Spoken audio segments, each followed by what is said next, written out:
కంటిలోన నలుసు కాలిముళ్ళు ఇంటిలోన పోరు ఇంతింత కాదయ్యా అని వేమన కవి ఏనాడో మన చెవినేసిండు.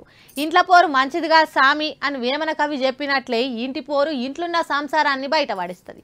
అప్పటిదాకా మనోళ్ళు అనుకున్నోళ్ళు పరాయోళ్ళని చేసేస్తుంది. అత్త మీద కోపం దూత మీద చూపెట్టినట్లు రాజకీయాల మీద ఉన్న పగలను నట్టింట్లోకి తీసుకొచ్చి నడి బజార్ల పంచది పెట్టిస్తుంది. పాపం వైఎస్ రాజశేఖర రెడ్డి ఇంట్లో ఇప్పుడు ఇదే రచ్చ నడుస్తుందట. రాజకీయాలను ఇంట్లో దాకా తీసుకుపోతే అప్పటిదాకా అన్న చెల్లె అనుకున్న వాళ్ళు కూడా పగలు పెంచుకుంటారట. ఒకప్పుడు కాంగ్రెస్ పార్టీని వెలిగించిన రాజశేఖర రెడ్డి కుటుంబంలో ఇప్పుడు అదే కాంగ్రెస్ పార్టీ చిచ్చు పెట్టి చిచ్చు బుడ్లు కాలుస్తున్నదట.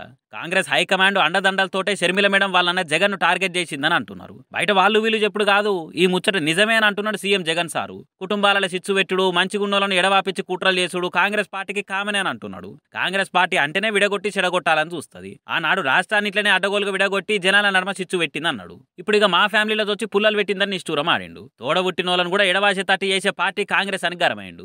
ఇక అన్న ఇట్లనగానే ఎంబటే కౌంటర్ ఇచ్చేసింది చెల్లెలు షర్మిల మేడము. ఈరోజు రాజశేఖర రెడ్డి గారి కుటుంబం చీలింది అంటే అది చేతులారా చేసుకున్నది జగనన్న గారు. దీనికి సాక్ష్యం నా తల్లి విజయమ్మ రాజశేఖర రెడ్డి గారి భార్య. దీనికి సాక్ష్యం నా యావత్ కుటుంబం.